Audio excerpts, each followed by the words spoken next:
सब में आप इतना खो जाते हो कि आपको इनसे नफरत होने लगती है, स्पेशली राघव सर, जिनके इस कैरेक्टर पर हमें गुस्सा तो बहुत आता है, लेकिन इनका इस कैरेक्टर में एक्ट पसंद आने का रीजन ये भी है क्योंकि ये इनकी रियलिटी से बिल्कुल मैच नहीं खाता। जैसा कि हमने इन्हें देखा है, इन्होंने अपना कैरेक्टर बहुत अच्छे से प्ले किया है। इनका वो कमीनापन हमें बाहर फील होता है और इन पर गुस्सा भी आता है। और मैं पूरा क्रेडिट तो सिर्फ इन्हें ही नहीं देना चाहूंगा क्योंकि मूवी में लक्ष्य, अनामिका और बाकी सब कैरेक्टर्स ने भी बहुत अच्छा काम किया है, क्योंकि एक्शन के अलावा इन सब के एक दूसरे से जुड़े इमोशंस भी हम फील कर पाते हैं। इसी के साथ मूवी की स्टोरी बिना बहुत ज्यादा टाइम लिए अपने मेन पॉइंट पर आती, जिसकी स्टोरी को लेकर भी अगर आप कुछ जानना चाहते हो तो वो भी मैं वीडियो में आगे एक्सप्लेन करूंगा। तो जैसा कि मूवी के मेकर्स ने मूवी के टीजर और ट्रेलर से हमें ये प्रॉमिस किया था कि ये इंडिया की मोस्ट वॉयलेंट मूवी होगी, अपना वो प्रॉमिस ये मूवी पूरा करती है, क्योंकि लगभग 2 घंटे 10 मिनट की इस मूवी में हमें 80% तो मारकाट, एक्शन और वॉयलेंट सीन्स ही दिखाए गए हैं। और हाँ, हम ये कह सकते हैं कि जैसा वॉयलेंस और एक्शन हमें ये मूवी दिखाती है, वैसा एक्शन और वॉयलेंस हमने बॉलीवुड मूवी में पहले कभी नहीं देखा। तो क्या ये मूवी आपको देखनी चाहिए? देखो, अगर आपको मूवी में एक्शन, ड्रामा और कॉमेडी बिल्कुल बराबर मात्रा में चाहिए तो हो सकता है कि ये मूवी आपको पसंद नहीं है, क्योंकि पूरी मूवी में एक भी सीन ऐसा नहीं है जिसको देखकर आपको कॉमेडी वाली हंसी आए। जिसकी स्टोरी को लेकर मैं आपको थोड़ा आइडिया दे देता हूँ। कहानी है कमांडर की, जो तुलिका नाम की एक लड़की, जो शहर के एक अमीर और जाने माने आदमी की बेटी होती है, उससे प्यार करता है और उससे शादी करना चाहता है। लेकिन इन्हीं सब के बीच एक ट्रेन में ट्रेवल करते हुए इनकी ट्रेन में कुछ डकैत घुस जाते हैं और इसी ट्रेन में हमें मूवी की पूरी स्टोरी दिखाई जाती है। ओवरऑल अगर आपको वॉयलेंस से भरी मूवीज पसंद है तो आप ये मूवी जरूर देख सकते हो, लेकिन ऐसा नहीं है कि ये मूवी आपको बहुत बहुत बहुत इम्प्रेस करती है, क्योंकि एट द एंड जब आप थिएटर से बाहर निकलते हो तब आपको ट्रेन की आवाज और छुरियों की आवाज के अलावा कुछ भी याद नहीं आएगा, जिसकी शिकायत तो हम मूवी से नहीं कर सकते क्योंकि मूवी अपना प्रॉमिस पूरा करती है। पर्सनली मुझे ऐसी मूवीज उतनी पसंद नहीं है, लेकिन फिर भी मैं इस मूवी को खराब तो नहीं कहूंगा क्योंकि मूवी अच्छी है। और अगर आपको इस तरह का वॉयलेंस और एक्शन पसंद है तो कंफर्म आपको बहुत मजा आने वाला है। जिसकी स्टोरी को लेकर भी अगर आपको कुछ जानना है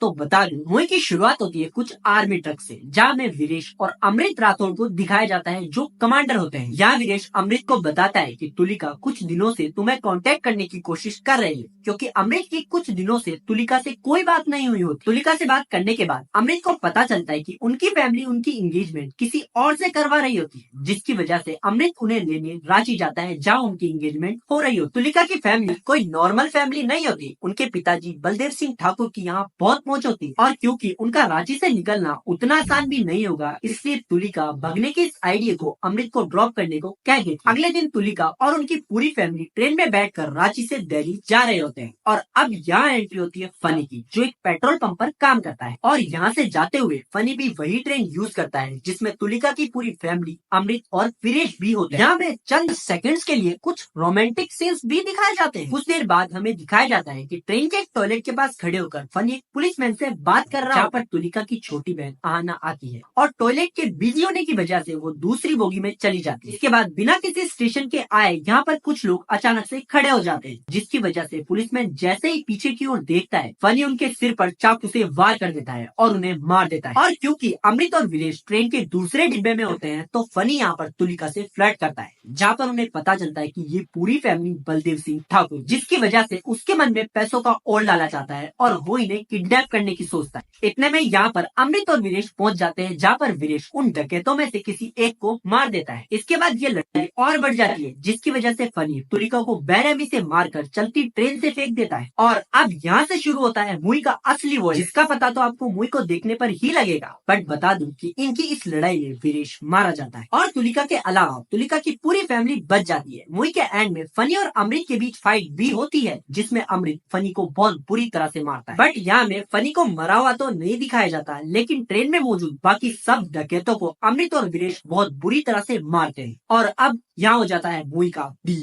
एंड। हो सकता है कि आपको ऐसा फील हुआ हो कि मूवी की स्टोरी बहुत छोटी है, क्योंकि ऐसा ही है। यही रीजन है जिसकी वजह से मैंने रिव्यू में कहा कि मूवी में 80% तो में वॉयलेंस ही दिखाया गया, जो मैं आपको बोलकर नहीं बता सकता। तो अगर आपने ये मूवी देख ली तो आप कमेंट करना और बताना कि ये एक्शन और वॉयलेंस से भरी मूवी आपको कैसी लगी। एंड अगर आपको कल्कि को लेकर कुछ जानना है तो आप ये वीडियो देख सकते हो।